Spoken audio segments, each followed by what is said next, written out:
Gomo junction Dhanbad division का एक अहम रेलवे स्टेशन है। ग्रीन कार्ड लाइन पर स्थित गोमो कई मामलों में अहम है। इस स्टेशन को अब नेताजी सुभाष बोस गोमो के नाम से जाना जाता है। स्टेशन के प्लेटफॉर्म नंबर 1 पर सुभाष बाबू की गोल्डन प्रतिमा लगी है। बताया जाता है कि आज़ादी की जंग जब चरम पर थी तब ब्रितानी हुकूमत सुभाष बाबू को जिंदा या मुर्दा पकड़ना चाहती थी। वजह थी आज़ाद हिंद फौज की स्थापना और सुभाष चंद्र बोस की बगावती तेवर। अंग्रेज और इसके खुफिया को आंख में धूल झोंककर सुभाष बाबू गोमो जंक्शन से सियालदह एक्सप्रेस से फरार हो गए। अंग्रेज सिपाही खोजते रह गए मगर सुभाष बाबू गए तो गए कहाँ, आसमान निकल गई या धरती ने हजम कर लिया, कुछ पता नहीं चला। तब से अंग्रेज के पकड़ से दूर सुभाष बाबू भूमिगत हो गए। बताया जाता है कि सुभाष बाबू रंगीन या बर्मा यानी आज के म्यांमार जाना चाहते थे।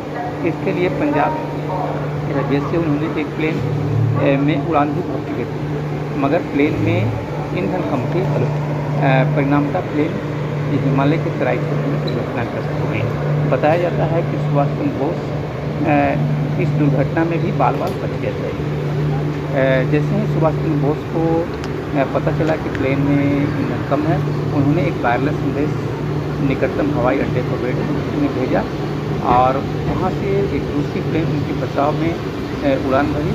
और बताया जाता है कि सुभाष चंद्र बोस उसी प्लेन में सवार हो गए और दूसरी प्लेन जो बचाव के लिए उड़ान भरी और दुर्घटनाग्रस्त हो गई। उसके बाद सुभाष चंद्र बोस कुछ अता पता नहीं चला और बताया जाता है कि सुभाष चंद्र बोस भूमिगत हो गए। बाद में फैज़ाबाद ज़िले में वो कहीं रहते थे, गुमनाम बाबा के नाम से फेमस थे। क्योंकि उनकी मौत